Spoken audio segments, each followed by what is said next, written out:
Shri A Arif M P ഇന്നിപ്പോൾ അവതരിപ്പിച്ചത് ഇടക്കാല ബജറ്റാണ്. 2019 സാഹചര്യം മറ്റൊന്നായിരുന്നു. അന്ന് ഒരു സമ്പൂർണ്ണ ബജറ്റ്, വാരിക്കോരിയുള്ള പ്രഖ്യാപനങ്ങൾ. പക്ഷേ ഇത്തവണ തുടർഭരണം ഉറപ്പാണ് എന്ന് ധരിച്ചു വെച്ചിരിക്കുന്ന ആത്മവിശ്വാസത്തിന്റെ ബജറ്റ് എന്ന് പറയുന്ന പ്രധാനമന്ത്രിയെ ബജറ്റ് പ്രസംഗത്തിന് ശേഷം നമ്മൾ കാണുന്നു. 58 മിനിറ്റ് പ്രസംഗത്തിന് സിംഹഭാഗവും ആത്മവിശ്വാസത്തിന്റെ ശരീരഭാഷയോടുകൂടി സർക്കാരിന്റെ 10 വർഷത്തെ നേട്ടങ്ങൾ എടുത്തു പറയുന്ന ധനമന്ത്രിയാണ് നമ്മൾ കാണുന്നത്. ഓരോ മേഖലയെക്കുറിച്ചും പറയേണ്ടതിന് പകരം കൈവരിച്ച നേട്ടങ്ങൾ എണ്ണമിട്ട് പറയുന്ന ധനമന്ത്രി നിർമ്മല സീതാരാമൻ. ഇതൊരു ഇന്ററിം ബജറ്റാണ് എങ്കിൽ പോലും പ്രഖ്യാപനങ്ങൾ വേണ്ടതില്ല, ഞങ്ങൾ ജയിച്ചു കഴിഞ്ഞു എന്ന് ഈ ബജറ്റിലൂടെ അങ്ങ് പ്രഖ്യാപിക്കുകയാണോ കേന്ദ്ര സർക്കാർ? ശ്രീ എ ആരിഫ്. അത്തരം ഒരുപാട് ആത്മവിശ്വാസങ്ങളുടെ പ്രതിഫലനങ്ങൾ നമ്മൾ ഇതിനു മുമ്പും കണ്ടിട്ടുണ്ട് പല തെരഞ്ഞെടുപ്പുകളിലും.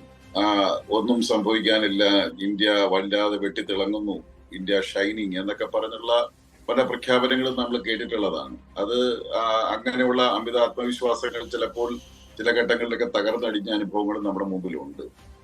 ഇപ്പോ എനിക്ക് തോന്നുന്നത് എന്റെ ഒരു വെർഷൻ മറ്റൊന്നാണ്. നമ്മുടെ രാജ്യം ഇന്ന് വരെ കണ്ടിട്ടില്ലാത്ത അത്രയും വലിയ വിദേശ കടബാധ്യതയിലാണ്. നമ്മളതൊക്കെ മറച്ചു പിടിക്കുകയാണ്. നമ്മളിപ്പോ ഇന്ത്യ സർക്കാർ കഴിഞ്ഞ ഏതാനും ദിവസങ്ങൾക്ക് മുമ്പാണ് IMF ഇന്ത്യയെ വാൺ ചെയ്യുന്നത്. നമ്മളിപ്പോ സ്റ്റേറ്റുകളും ഇന്ത്യയും കൂടി ചേർന്ന് എടുത്തിട്ടുള്ള കടകൾ 205 ലക്ഷം കോടി രൂപയാണ് നമ്മുടെ വിദേശ കടബാധ്യത. നമ്മുടെ സ്റ്റേറ്റുകളുടെ ആഭ്യന്തര കടബാധ്യത കൂടെ നോക്കുമ്പോൾ GDP-യുടെ ഏതാണ്ട് 100% എന്നാണ് IMF നമ്മൾ ചൂണ്ടിക്കാണിക്കുന്നത്. ഇത്രയും അധികം വരുന്ന വലിയ കടബാധ്യത നിൽക്കുന്ന ഒരു രാജ്യത്തിന് ഇത്രയും അധികം ഇതിനപ്പുറത്തേക്ക് മുന്നോട്ട് ഇനി പുതിയ കാര്യങ്ങൾ പറഞ്ഞു പോവുക എന്ന് പറഞ്ഞു കഴിഞ്ഞാൽ നമ്മുടെ രാജ്യത്തിന്റെ സമ്പദ്ഘടന അത്ര മെച്ചമല്ല എന്നുള്ളതിന്റെ ഒരു ഒളിച്ചു വെച്ചുകൊണ്ട് നടത്തുന്ന ഒരു പ്രകടനം മാത്രമാണ്. സമ്പദ്ഘടനയുടെ വളർച്ചയിൽ ഇപ്പോൾ നേരത്തെ പറഞ്ഞ ബഹുമാനപ്പെട്ട ഡോക്ടർ തോമസ് ഐസക് ഒക്കെ പറഞ്ഞ പോലുള്ള ഗ്രോത്ത് റേറ്റ് കാണിക്കുമ്പോൾ തന്നെ നമ്മുടെ ആഭ്യന്തരം, നമ്മുടെ ഇത് പുറമേ ഉള്ള ഈ ഗ്രോത്ത് റേറ്റ് കാണിക്കലാണ്. വാസ്തവത്തിൽ നമ്മുടെ കടബാധ്യത എടുത്ത് നോക്കുമ്പോൾ ഈ ഇന്ത്യ രാജ്യം അകപ്പെട്ടിരിക്കുന്ന കടബാധ്യത വളരെ വലുതാണ്. ആ കടബാധ്യത നിന്നുകൊണ്ട് മാത്രം ഇതിനപ്പുറത്തേക്കൊന്നും നമ്മുടെ രാജ്യത്തിന് കാണിക്കാൻ പറ്റും. ഒരു പക്ഷേ ശ്രീ എ ആരിഫ്, അങ്ങ് IMF-നെ കോട്ട് ചെയ്തത് കൊണ്ട് IMF-ന്റെ ഒരു കണക്ക് കൂടി അങ്ങയോട് ചൂണ്ടിക്കാട്ടാം. അതിനു കൂടി അങ്ങ് മറുപടി പറയണമെന്ന് അഭ്യർത്ഥിക്കുകയാണ്. IMF-ന്റെ ഏറ്റവും ഒടുവിൽ വന്നിരിക്കുന്ന പ്രസ്താവന അത് ഇന്ത്യയാണ് 6.5 എന്ന ഗ്രോത്ത് റേറ്റിലേക്ക് വന്നിരിക്കുന്നത്. Latest economic outlook ahead of budget എന്ന തലക്കെട്ടിലാണത് വന്നിരിക്കുന്നത്. ദക്ഷിണാഫ്രിക്കയിലാണ് IMF-ന്റെ ഈ ഒരു ഫോർകാസ്റ്റ് പുറത്തിറക്കിയിരിക്കുന്നത്. 6.5% ഗ്രോത്താണ്, വളർച്ചാ നിരക്കാണ് IMF ഇപ്പോൾ ഇന്ത്യക്ക് പ്രവചിക്കുന്നത് 2024. ചൈനയുടേത് 4.6% മാത്രമാണ്. 2025 ആകുമ്പോൾ അത് 4.1 താഴുമെന്ന് പറയുകയാണ്. അപ്പോൾ വളരെ ബ്രൈറ്റ് സ്പോട്ടിലാണ് ഇന്ത്യ എന്ന് IMF പറയുന്നുണ്ട്. ലേറ്റസ്റ്റ് റിവ്യൂ ആണ് ഞാൻ പറഞ്ഞത്. യെസ്, ഞാൻ അത് അംഗീകരിച്ചുകൊണ്ട് തന്നെയാണ് ഞാൻ ഈ പറയുന്നത്. നമ്മുടെ ഈ പറയുമ്പോൾ പോലും അതാ ഞാൻ പറഞ്ഞത്, ഗ്രോത്ത് റേറ്റിന്റെ ഒരു ഭാഗം നമ്മൾ അംഗീകരിക്കുമ്പോൾ തന്നെ മറുഭാഗത്ത് നമ്മുടെ അവസ്ഥ എന്താ? ഈ വിദേശ കടബാധ്യതയിൽ എവിടെയെങ്കിലും നമ്മൾ GDP-യുടെ 100% നമ്മൾ വാങ്ങിയിരിക്കുന്നു എന്ന IMF-ന്റെ വാണിംഗ് അവർ പിൻവലിച്ചിട്ടില്ല. നമ്മൾ ഒരു ഭാഗത്ത് നമുക്ക് ഗ്രോത്തിന്റെ റേറ്റിൽ നമുക്ക് പോസിറ്റീവായിട്ടുള്ള സിഗ്നൽ കാണിക്കുമ്പോൾ തന്നെ ഇന്റേണലി നമ്മൾ അത്ര സേഫ് അല്ല.